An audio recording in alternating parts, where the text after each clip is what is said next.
Hello friends, book insider पर आप सभी का स्वागत है। आज हम बात करने वाले हैं the practicing mind by Thomas Sterner book के बारे में। हमारी जिंदगी में हम अक्सर किसी भी चीज को पाने के लिए बहुत ज्यादा फोकस कर लेते हैं कि हमें उसका रिजल्ट कैसा चाहिए। हम चाहते हैं कि हम जल्द से जल्द गिटार बजाना सीख लें, पेंटिंग मास्टर बन जाएं या फिर किसी नए स्किल में परफेक्ट हो जाएं। लेकिन थॉमस एम स्टर्नर इस किताब में यही समझाते हैं कि असली मजा तब आता है जब हम प्रोडक्ट यानी फाइनल रिजल्ट की बजाय प्रोसेस यानी उस सफर पर ध्यान देते हैं जिसमें हम कुछ सीख रहे होते हैं। जब हम सिर्फ नतीजे के बारे में सोचते हैं तो हम जल्दबाजी करने लगते हैं, फ्रस्ट्रेट हो जाते हैं और एंजॉय करना भूल जाते हैं। सोचो, तुमने नया म्यूजिकल इंस्ट्रूमेंट बजाना सीखने की ठानी। तुम रोज सोचते हो कि कब तुम उस गाने को परफेक्टली बजा पाओगे जो तुम्हें बहुत पसंद है। लेकिन जब भी तुम प्रैक्टिस करने बैठते हो, तुम्हें लगता है कि अभी तो बहुत कुछ सीखना बाकी है। तुम्हारी उंगलियां सही से मूव नहीं कर रही, म्यूजिक सही नहीं निकल रहा और तुम झुंझला जाते हो।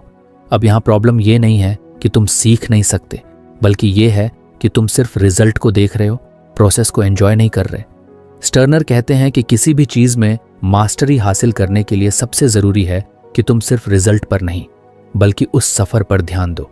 जब तुम इस माइंडसेट को अपनाते हो कि तुम्हें सिर्फ प्रैक्टिस पर फोकस करना है और उस प्रक्रिया को एंजॉय करना है, तो धीरे धीरे तुम्हारी स्किल्स अपने आप डेवलप होने लगती हैं और तुम बिना स्ट्रेस के बेहतर बनते जाते हो। इसे और अच्छे से समझने के लिए मान लो कि तुम्हें पेंटिंग बनानी है। अगर तुम हर स्ट्रोक के बाद यही सोचोगे कि फाइनल पेंटिंग कैसी दिखेगी, तो तुम हर बार कागज को देखकर निराश हो सकते हो। तुम्हें लगेगा कि अभी तो ये कुछ खास नहीं लग रही और इससे तुम्हारा कॉन्फिडेंस भी डाउन होगा।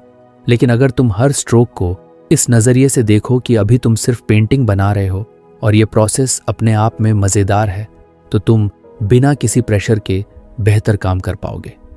स्टर्नर की बातों को अगर हम स्पोर्ट्स के नज़रिए से देखें तो टॉप एथलीट्स भी यही माइंडसेट रखते हैं। वे सिर्फ ट्रॉफी जीतने पर फोकस नहीं करते, बल्कि हर रोज़ की ट्रेनिंग को एंजॉय करते हैं।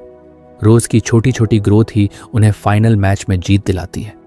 अगर कोई क्रिकेटर सिर्फ यही सोचकर खेलता कि उसे सेंचुरी बनानी है, तो शायद वह हर बॉल को मिस करने के डर से परफॉर्म ही न कर पाए।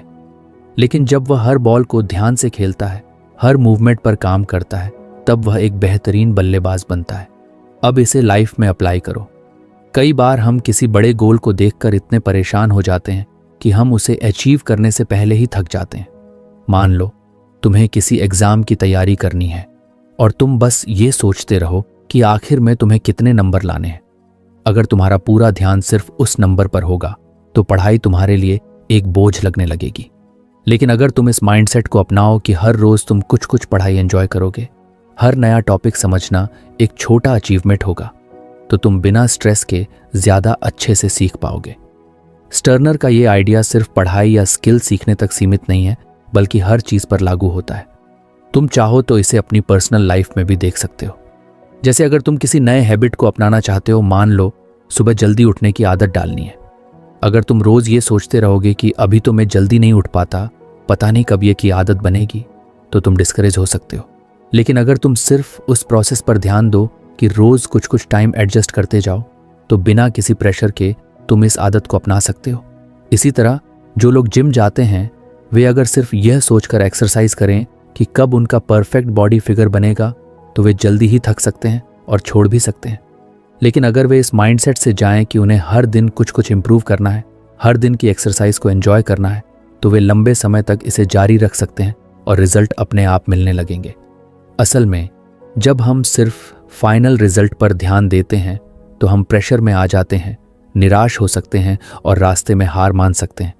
लेकिन जब हम सिर्फ हर दिन के छोटे छोटे स्टेप्स पर फोकस करते हैं और इस पूरी जर्नी को एंजॉय करते हैं, तो हम न सिर्फ बेहतर बनते हैं, बल्कि खुश भी रहते हैं। स्टर्नर का ये आइडिया हमें एक बहुत बड़ा सबक सिखाता है, धैर्य, पेशेंस और मौजूदगी, बीइंग प्रेजेंट। जब हम हर काम को सिर्फ इस सोच के साथ करते हैं कि हमें उसमें परफेक्ट बनना है, तो हम जल्दबाजी में गलतियां करने लगते हैं। लेकिन जब हम उस काम को सिर्फ करने की प्रक्रिया को एंजॉय करते हैं, तो हम खुद ब खुद अच्छे बनते जाते हैं। सोचो, एक बच्चा जब चलना सीखता है, तो वह ये नहीं सोचता कि मुझे जल्दी से दौड़ना आ जाए। वह सिर्फ चलने के प्रोसेस में लगा रहता है, बार बार गिरता है, लेकिन वह इसे एंजॉय करता है। इसी तरह हम भी जब किसी नए टास्क को शुरू करते हैं तो हमें उसे एक खेल की तरह लेना चाहिए, जहां हम हर स्टेप को एंजॉय कर सकें, बिना इस चिंता के कि हमें फाइनल रिजल्ट कब मिलेगा। तो अगली बार जब भी तुम किसी नए स्किल को सीखना शुरू करो, किसी नई आदत को अपनाने की कोशिश करो या किसी बड़े गोल की तरफ बढ़ो, तो इस बात को याद रखना, रिजल्ट खुद आ जाएगा। बस प्रोसेस को एंजॉय करना सीखो। कई बार हम अपने दिमाग में इतना कुछ सोच रहे होते हैं कि जो चीज़ अभी हमारे सामने है उसे ठीक से देख ही नहीं पाते। अगर आपको हमारी फ्री समरी अच्छी लगती है तो आप हमारे चैनल को सब्सक्राइब कर सकते हैं, हमारी मेंबरशिप खरीद सकते हैं या हमें UPI के थ्रू सपोर्ट कर सकते हैं। अब समरी पर वापस चलते हैं। हमारा दिमाग या तो भूतकाल, पास्ट में अटका रहता है, काश मैंने वो गलती नहीं की होती, या फिर भविष्य, फ्यूचर में भागता रहता है, आगे क्या होगा, क्या मैं सक्सेसफुल हो पाऊंगा। लेकिन स्टर्नर इस बारे में एक बेहद जरूरी बात कहते हैं। सबसे ज्यादा शांति और प्रोडक्टिविटी तब आती है जब हम प्रेजेंट मोमेंट में रहना सीखते हैं। सोचो, तुमने कभी किसी काम को किया और बाद में सोचा, यार मैं इसमें पूरा मन नहीं लगा पाया, या फिर मुझे ध्यान ही नहीं रहा कि मैंने ये किया कैसे। इसका कारण यही है कि जब हम कुछ कर रहे होते हैं तो हमारा माइंड अक्सर कहीं और घूम रहा होता है। हम किसी और चीज के बारे में सोच रहे होते हैं, या तो अतीत की परेशानियां या भविष्य की टेंशन। इसी वजह से हम पूरी तरह से किसी भी काम में डूब नहीं पाते और वह क्वालिटी नहीं आ पाती जो आनी चाहिए। स्टर्नर इस चीज को बहुत सिंपल तरीके से समझाते हैं। मान लो तुम कोई पेंटिंग बना रहे हो। अगर तुम्हारा ध्यान इस बात पर चला जाए कि पिछली बार वाली पेंटिंग कितनी खराब बनी थी, या फिर तुम सिर्फ ये सोचते रहो कि यह फाइनल पेंटिंग कैसी दिखेगी, तो तुम्हारा ध्यान ब्रश स्ट्रोक्स पर नहीं रहेगा। नतीजा, तुम असल में उस पेंटिंग को एंजॉय नहीं कर पाओगे और ना ही तुम्हारा आउटपुट वैसा होगा जैसा होना चाहिए। लेकिन अगर तुम हर स्ट्रोक को बस उस पल में पूरी तरह महसूस करके लगाओ, बिना किसी दूसरी चीज की चिंता किए, तो तुम्हारी पेंटिंग भी बेहतर बनेगी और तुम खुद भी ज्यादा संतुष्ट महसूस करोगे। यहाँ सबसे बड़ा पॉइंट यह है कि हमारा माइंड फ्यूचर और पास्ट के बीच झूलता रहता है और हमें प्रेजेंट यानी वर्तमान में जीना भूल जाता है। लेकिन जब हम अपने आप को इस पल में केंद्रित रखना सीखते हैं, तब हमारी लाइफ में एक अलग तरह की क्लैरिटी आती है। अब इसे एक और एंगल से समझते हैं। मान लो तुम किसी एग्जाम की तैयारी कर रहे हो। अगर तुम्हारा पूरा ध्यान सिर्फ इस बात पर रहेगा कि अगर मैं फेल हो गया तो क्या होगा, या फिर पहले भी मेरे नंबर कम आए थे, इस बार भी मुश्किल होगी, तो तुम पढ़ाई करते समय फोकस नहीं कर पाओगे। तुम्हारा दिमाग टेंशन में रहेगा और चीजें समझ में भी कम आएंगी। लेकिन अगर तुम सिर्फ इस पर ध्यान दो कि अभी इस पल में जो चैप्टर पढ़ रहा हूं बस उसे सही से समझना है, तो तुम ज्यादा अच्छे से पढ़ पाओगे और नेक्स्ट टॉपिक पर जाने से पहले एक सॉलिड ग्रिप बना सकोगे। स्टर्नर यही कहते हैं कि हमारी बहुत सारी एंग्जाइटी और स्ट्रेस सिर्फ इसलिए होती है क्योंकि हम प्रेजेंट मोमेंट में नहीं होते। जब हम सिर्फ इसी पल पर ध्यान देते हैं तब दिमाग ज्यादा शांत होता है, डिस्ट्रैक्शन कम होते हैं और हम हर काम को ज्यादा एफिशिएंसी से कर पाते हैं। अब एक रोजमर्रा की सिचुएशन लेते हैं, ड्राइविंग। अगर तुम गाड़ी चला रहे हो लेकिन तुम्हारा ध्यान इस बात पर है कि ऑफिस में बॉस से क्या बात करनी है, या फिर इस बात पर कि सुबह किसी से झगड़ा क्यों हुआ, तो क्या होगा? हो सकता है कि तुम सही से इंडिकेटर लगाना भूल जाओ, रेड लाइट क्रॉस कर दो, या फिर किसी और गाड़ी से टकराने की नौबत आ जाए। लेकिन अगर तुम सिर्फ उस वक्त ड्राइविंग पर ध्यान दो तो तुम ज्यादा सेफ रहोगे और सफर भी ज्यादा स्मूथ होगा। इसी तरह अगर हम किसी से बात कर रहे होते हैं लेकिन हमारा ध्यान कहीं और होता है, तो सामने वाला भी नोटिस कर लेता है कि हम फोकस नहीं कर रहे।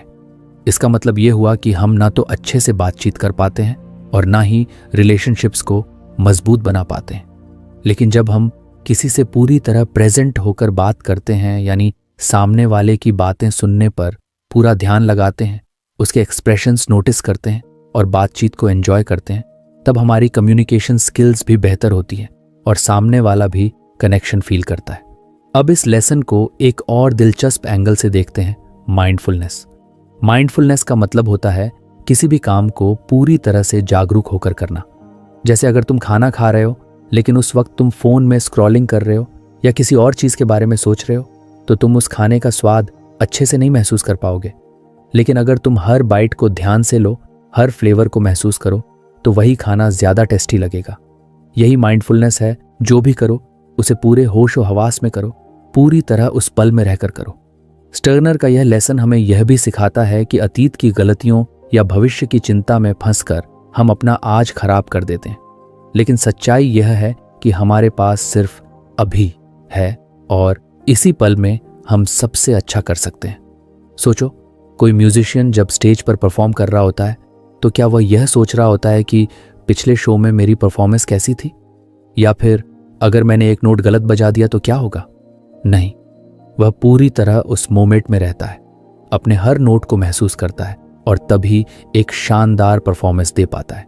स्टर्नर हमें यही सिखाते हैं कि अगर हम अपने हर काम को इस माइंडसेट से करें कि हमें सिर्फ अभी पर ध्यान देना है, तो हमारी प्रोडक्टिविटी भी बढ़ेगी और हमारी लाइफ ज़्यादा सिंपल और सुकून भरी हो जाएगी।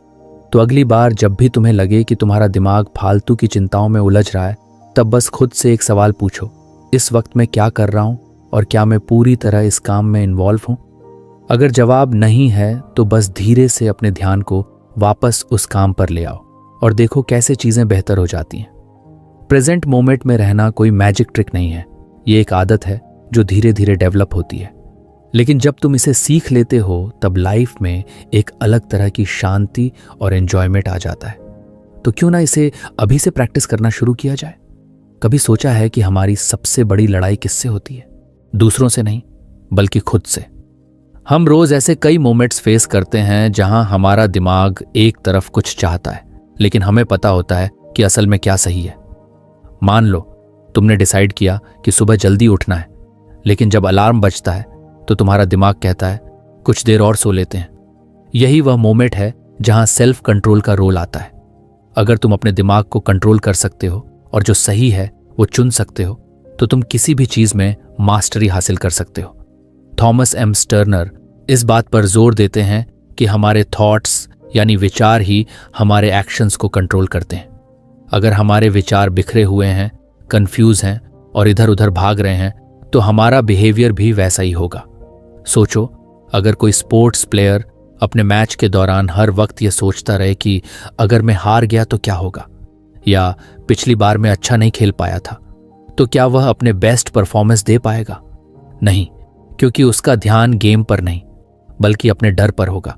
यही वजह है कि जो लोग अपने दिमाग को कंट्रोल करना सीख लेते हैं वे बड़े बड़े चैलेंजेस को भी आसानी से फेस कर पाते हैं। सेल्फ कंट्रोल का मतलब सिर्फ यह नहीं होता कि तुम अपनी इच्छाओं को दबा दो, बल्कि इसका असली मतलब यह है कि तुम यह समझो कि कौन सी चीज तुम्हारे लिए सही है और फिर उसी को चुनो, चाहे तुम्हारा मन कुछ और करने को कहे। मान लो तुम एक डाइट फॉलो कर रहे हो और तुम्हें पता है कि जंक फूड अवॉइड करना तुम्हारे लिए सही होगा, लेकिन जैसे ही तुम अपने फेवरेट फास्ट फूड के सामने आते हो, तुम्हारा दिमाग कहता है बस आज खा लेते हैं, कल से कंट्रोल करेंगे। अगर तुम अपने थॉट्स को कंट्रोल नहीं कर पाते तो तुम हमेशा इसी साइकिल में फंसे रहोगे और अपने गोल्स तक नहीं पहुंच पाओगे।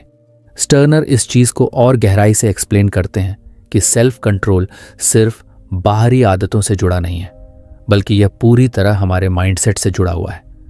जब हम अपने दिमाग को बिना कंट्रोल किए छोड़ देते हैं तो यह हर तरह की अनचाही चीजों की तरफ भागता है, नेगेटिव थॉट्स, डिस्ट्रैक्शंस और अनावश्यक इच्छाएं। लेकिन जब हम इसे ट्रेन करना शुरू करते हैं तो यह हमारी ग्रोथ में हेल्प करता है। अब सोचो, अगर तुम्हारे पास एक जंगली घोड़ा है और तुम उसे बिना लगाम के छोड़ दोगे तो वह कहीं भी भाग जाएगा, कभी कंट्रोल में नहीं रहेगा। लेकिन अगर तुम धीरे धीरे उसे ट्रेन करोगे, उसे सही रास्ते पर चलाना सिखाओगे, तो वही घोड़ा तुम्हें वहां लेकर जाएगा जहां तुम जाना चाहते हो। हमारा दिमाग भी ठीक वैसा ही है। अगर हम इसे बिना कंट्रोल किए छोड़ दें तो यह हमें गलत आदतों, डिस्ट्रैक्शंस और परेशानियों की तरफ ले जाता है। लेकिन अगर हम इसे कंट्रोल करना सीख लें तो यह हमें वहां लेकर जाएगा जहां हम सच में जाना चाहते हैं। स्टर्नर एक और बहुत जरूरी पॉइंट बताते हैं कि सेल्फ कंट्रोल सिर्फ तब नहीं चाहिए जब हम किसी बड़े गोल को पाने की कोशिश कर रहे हो, बल्कि यह हर छोटे छोटे मोमेंट में जरूरी होता है। मान लो तुम किसी प्रोजेक्ट पर काम कर रहे हो और तुम्हारा मन कर रहा है कि कुछ देर सोशल मीडिया चेक कर लिया जाए। अगर तुम खुद को नहीं रोक पाते तो यह कुछ देर कब घंटों में बदल जाती है पता भी नहीं चलता। यही वजह है कि जो लोग अपनी छोटी छोटी आदतों पर कंट्रोल करना सीख लेते हैं वे लंबे समय में बड़े बदलाव लाने में सक्षम हो जाते हैं। सेल्फ कंट्रोल का एक और दिलचस्प एंगल ये है कि यह हमारी लाइफ में डिसिप्लिन और स्टेबिलिटी लाता है। जब हम खुद को किसी भी सिचुएशन में कंट्रोल करना सीख लेते हैं तो हम बाहरी चीज़ों से कम प्रभावित होते हैं। मान लो कोई तुम्हें गुस्सा दिलाने की कोशिश कर रहा है। अगर तुम्हें खुद पर कंट्रोल नहीं है तो तुम तुरंत भड़क जाओगे और शायद ऐसा कुछ कह दोगे जो बाद में तुम्हें पछतावा देगा।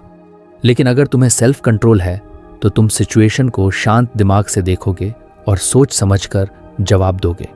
एक और एग्जाम्पल लो, अगर तुम एक स्टूडेंट हो और तुम्हें पढ़ाई करनी है लेकिन तुम्हारा मन वीडियो गेम खेलने का कर रहा है। तुम्हें पता है कि पढ़ाई ज़रूरी है लेकिन तुम्हारा दिमाग कहता है बस 10 मिनट गेम खेल लेते हैं। अगर तुम उस मोमेंट पर खुद को कंट्रोल कर लेते हो और पढ़ाई में ध्यान लगाते हो तो तुम अपने फ्यूचर के लिए एक सही स्टेप लेते हो। लेकिन अगर तुम खुद को नहीं रोक पाते तो यही आदत धीरे धीरे तुम्हें प्रोडक्टिव चीज़ों से दूर ले जाती है। स्टर्नर की सीख ये है कि सेल्फ कंट्रोल कोई इनबिल्ट क्वालिटी नहीं होती, ये एक स्किल है जो प्रैक्टिस से डेवलप होती है। इसका मतलब ये है कि अगर तुम अभी अपने थॉट्स और एक्शंस को कंट्रोल करने में स्ट्रगल कर रहे हो तो इसका ये मतलब नहीं कि तुम इसे सीख नहीं सकते, बल्कि जितना ज़्यादा तुम इस पर ध्यान दोगे उतना ही बेहतर बनते जाओगे। अब सवाल आता है सेल्फ कंट्रोल को डेवलप कैसे करें। सबसे पहली चीज़ अवेयरनेस, जागरूकता। अगर तुम्हें यह भी पता नहीं होगा कि तुम कहाँ कहाँ अपने थॉट्स और बिहेवियर पर कंट्रोल खो रहे हो तो उसे सही करना मुश्किल होगा। इसलिए सबसे पहले ये ऑब्जर्व करना शुरू करो कि कौन कौन सी सिचुएशंस में तुम खुद को कंट्रोल नहीं कर पाते। दूसरी चीज़ छोटे स्टेप्स लेना। सेल्फ कंट्रोल रातों रात नहीं आता। अगर तुम ये सोचकर खुद पर बहुत ज़्यादा प्रेशर डालोगे कि आज से मैं 100% डिसिप्लिन्ड बन जाऊंगा तो ये ज़्यादा देर तक टिकेगा नहीं। इसकी जगह छोटे छोटे टारगेट सेट करो। मान लो तुम्हें सोशल मीडिया का यूज़ कम करना है। पहले यह तय करो कि दिन में सिर्फ 1 घंटा यूज़ करोगे, फिर धीरे धीरे इसे और कम करते जाओ। तीसरी चीज़ डिस्ट्रैक्शन से बचना। अगर तुम्हें किसी चीज़ में खुद पर कंट्रोल रखना है तो सबसे आसान तरीका यह है कि उन चीज़ों से ही दूर रहा जाए जो तुम्हें डिस्ट्रैक्ट करती हैं। अगर तुम पढ़ाई के दौरान फ़ोन की वजह से डिस्ट्रैक्ट होते हो तो उसे साइलेंट मोड पर रखो या किसी दूसरे कमरे में रख दो। अगर तुम्हें जंक फूड खाने की आदत छुटानी है तो उसे घर में लाने की ही ज़रूरत नहीं है। चौथी चीज़ माइंडफुलनेस यानी सचेत रहना। जब भी तुम्हें लगे कि तुम्हारा दिमाग किसी गलत डायरेक्शन में जा रहा है तो बस 1 सेकंड के लिए रुक जाओ और खुद से पूछो क्या यह सही है। कई बार सिर्फ इतना करने से ही तुम अपने एक्शंस को कंट्रोल कर सकते हो। सेल्फ कंट्रोल एक सुपर पावर की तरह है। जो लोग इसे सीख लेते हैं वे अपनी लाइफ को अपने हिसाब से चला सकते हैं। वे अपने गोल्स तक पहुंच सकते हैं, अपनी आदतों को सुधार सकते हैं और अपने इमोशंस को बेहतर तरीके से हैंडल कर सकते हैं। लेकिन जो लोग इसे सीखने की कोशिश नहीं करते वे अपनी इच्छाओं और डिस्ट्रैक्शंस के गुलाम बन जाते हैं। तो अब सवाल ये नहीं है कि तुम्हारे पास सेल्फ कंट्रोल है या नहीं। सवाल ये है कि क्या तुम इसे सीखने और प्रैक्टिस करने के लिए तैयार हो। अगर हाँ तो अभी से अपने छोटे छोटे डिसीजन पर ध्यान देना शुरू करो और देखो कि कैसे तुम्हारी लाइफ धीरे धीरे बेहतर होती जाती है। कभी गौर किया है कि जब हम कोई नई चीज़ सीखते हैं तो हम खुद से कितने ज़्यादा उम्मीदें लगा लेते हैं। मान लो तुमने गिटार सीखना शुरू किया और पहले ही हफ्ते में तुम्हें लगने लगा कि तुम्हें एकदम परफेक्ट होना चाहिए। लेकिन जैसे ही तुम गलतियां करने लगते हो तुम्हें लगता है कि शायद ये तुम्हारे बस की बात नहीं। यहीं पर प्रैक्टिसिंग माइंड की ज़रूरत पड़ती है। स्टर्नर यही समझाते हैं कि अगर हम किसी भी चीज़ को सीखने या करने के दौरान शांत और फोकस्ड माइंडसेट रखें, बिना जजमेंट और एंग्जाइटी के, तो हम ज़्यादा तेज़ी से ग्रो कर सकते हैं और उस सफ़र को भी एंजॉय कर सकते हैं। प्रैक्टिसिंग माइंड का मतलब यह है कि जब भी हम कुछ कर रहे होते हैं तो हम सिर्फ उस चीज़ पर ध्यान दें, बिना इस डर के कि हम गलत कर रहे हैं या हमें कितना परफेक्ट होना चाहिए। जब हम इस माइंडसेट को अपनाते हैं तो हमारी प्रोग्रेस ज़्यादा स्मूथ और नेचुरल हो जाती है।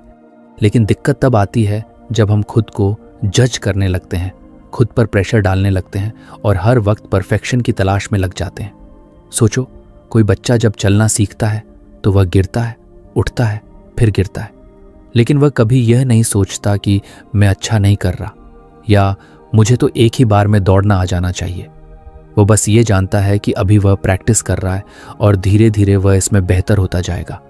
लेकिन जैसे जैसे हम बड़े होते जाते हैं हम इस नेचुरल प्रैक्टिसिंग माइंडसेट को भूलने लगते हैं और परफेक्शनिस्ट बनने की कोशिश करने लगते हैं। इसी चक्कर में हम खुद को ज़रूरत से ज़्यादा जज करने लगते हैं और जल्दी निराश हो जाते हैं। स्टर्नर इस बारे में एक बहुत सिंपल बात कहते हैं, जब तुम किसी चीज़ को प्रैक्टिस कर रहे हो तो तुम्हें उस प्रोसेस को एंजॉय करना चाहिए, बिना इस चिंता के कि तुम परफेक्ट हो रहे हो या नहीं।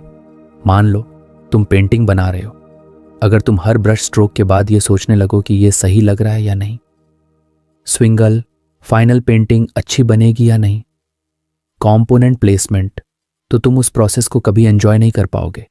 लेकिन अगर तुम बस इस सोच के साथ पेंटिंग बनाओ कि अभी तुम सीख रहे हो और हर स्ट्रोक तुम्हें बेहतर बना रहा है, तो तुम ज़्यादा रिलैक्स्ड और क्रिएटिव तरीके से काम कर पाओगे। इसी चीज़ को अगर हम किसी और एक्टिविटी पर अप्लाई करें तो बात और क्लियर हो जाती है। मान लो तुम पियानो सीख रहे हो, अगर तुम हर बार कोई गलती करते ही फ्रस्ट्रेट हो जाते हो और सोचते हो कि यार मुझसे यह क्यों नहीं हो पा रहा, स्विंगल तो तुम्हारा माइंड टेंशन में चला जाएगा और तुम ज़्यादा गलतियां करने लगोगे। लेकिन अगर तुम इसे इस नज़रिए से देखो कि अभी मैं सिर्फ प्रैक्टिस कर रहा हूं और हर गलती मेरे सीखने का हिस्सा है, तो तुम बिना स्ट्रेस के ज़्यादा तेजी से सीखोगे। स्टर्नर इस माइंडसेट को अपनाने के 2 बड़े फायदे बताते हैं, शांति, काल्मनेस, और ध्यान, फोकस।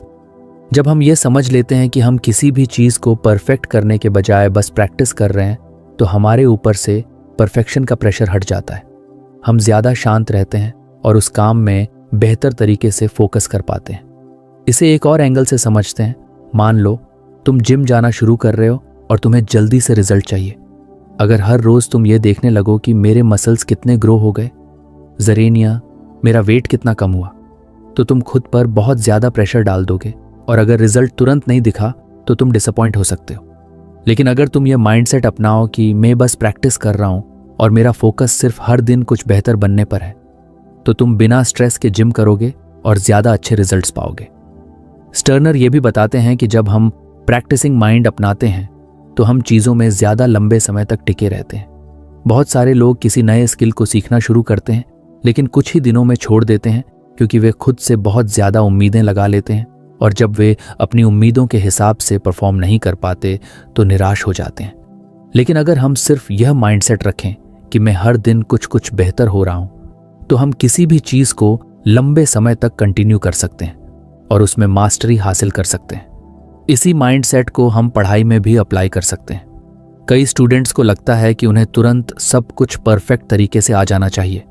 अगर कोई टॉपिक मुश्किल लगता है तो वे खुद को जज करने लगते हैं और सोचते हैं कि शायद मैं इसे नहीं कर सकता। लेकिन अगर वे यह माइंडसेट अपनाएं कि मैं बस प्रैक्टिस कर रहा हूं और हर दिन कुछ बेहतर हो रहा हूं, तो वे बिना किसी स्ट्रेस के सीख सकते हैं और लंबे समय तक कंसिस्टेंसी बनाए रख सकते हैं। प्रैक्टिसिंग माइंड का मतलब यह भी है कि हम हर एक्टिविटी को एक गेम की तरह लें, जहां हमारा मकसद सिर्फ एंजॉय करना और धीरे धीरे बेहतर बनना है। जब हम इस माइंडसेट को अपनाते हैं तो हम छोटी छोटी बातों पर परेशान होना बंद कर देते हैं। अब इसे रिलेशनशिप्स पर अप्लाई करते हैं। मान लो तुम अपनी कम्युनिकेशन स्किल्स सुधारना चाहते हो।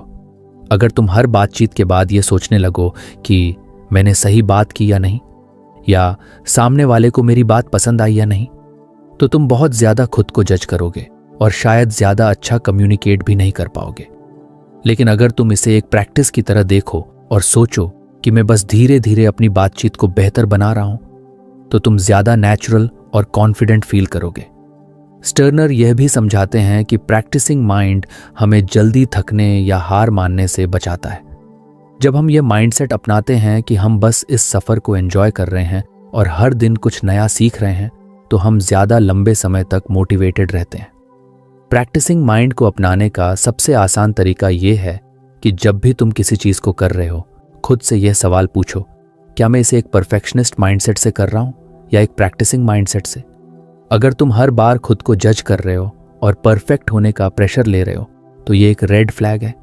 उस वक्त खुद को याद दिलाओ कि मैं बस प्रैक्टिस कर रहा हूं और मेरा काम हर दिन कुछ कुछ बेहतर होना है। जब हम ये माइंडसेट अपनाना सीख जाते हैं तो हमारी लाइफ बहुत ज़्यादा सिंपल और मज़ेदार हो जाती है। हमें हर चीज़ में एंग्जाइटी या परफेक्शन का प्रेशर नहीं महसूस होता, बल्कि हम बस हर एक्टिविटी को एंजॉय करते हैं और धीरे धीरे उसमें मास्टरी हासिल कर लेते हैं। यही थॉमस एम स्टर्नर की किताब की सबसे बड़ी सीख है, परफेक्शन पर ध्यान मत दो, बस प्रैक्टिस करते जाओ और सफ़र को एंजॉय करो। कभी सोचा है कि जब हम कोई नई चीज़ सीखते हैं तो सबसे बड़ा रोड़ा कौन होता है? हमारी खुद की जजमेंट। जैसे ही हम कुछ नया ट्राई करते हैं, हमारा दिमाग तुरंत हमें जज करने लगता है। मैं इतना अच्छा क्यों नहीं कर रहा? मुझसे यह क्यों नहीं हो पा रहा? शायद मैं कभी इसमें अच्छा नहीं बन पाऊंगा। यही वो पैटर्न है जो हमें आगे बढ़ने से रोकता है। थॉमस एम स्टर्नर इस बारे में एक बहुत सिंपल लेकिन पावरफुल तरीका बताते हैं, DOC method, do, observe, correct, यानी करो, देखो, सुधारो। ये तरीका कहता है कि जब भी तुम कुछ सीख रहे हो, उसे बिना खुद को जज किए करो। पहले एक्शन लो, फिर उसे ऑब्जर्व करो कि उसमें क्या सही हुआ और क्या गलत, और फिर बिना किसी इमोशनल स्ट्रेस के उसे सुधारो। जब हम इस माइंडसेट से कुछ भी करते हैं तो हम ज़्यादा जल्दी सीखते हैं और बिना किसी अनावश्यक दबाव के बेहतर बनते जाते हैं। सोचो, तुम गाड़ी चलाना सीख रहे हो। अगर हर बार जब तुम गियर बदलते हो तुम खुद को जज करने लगो कि यार मुझसे सही से क्यों नहीं हो रहा, कंपोनेंट प्लेसमेंट, तो क्या तुम रिलैक्स होकर सीख पाओगे? शायद नहीं। लेकिन अगर तुम इसे एक सिंपल प्रोसेस की तरह देखो, पहले करो, गियर बदलो, फिर देखो कैसे किया, क्या सही हुआ, क्या गलत हुआ, और फिर सुधारो, अगली बार कुछ और ध्यान देकर करो, तो तुम बिना किसी फालतू तनाव के जल्दी सीख जाओगे। यही DOC मेथड है।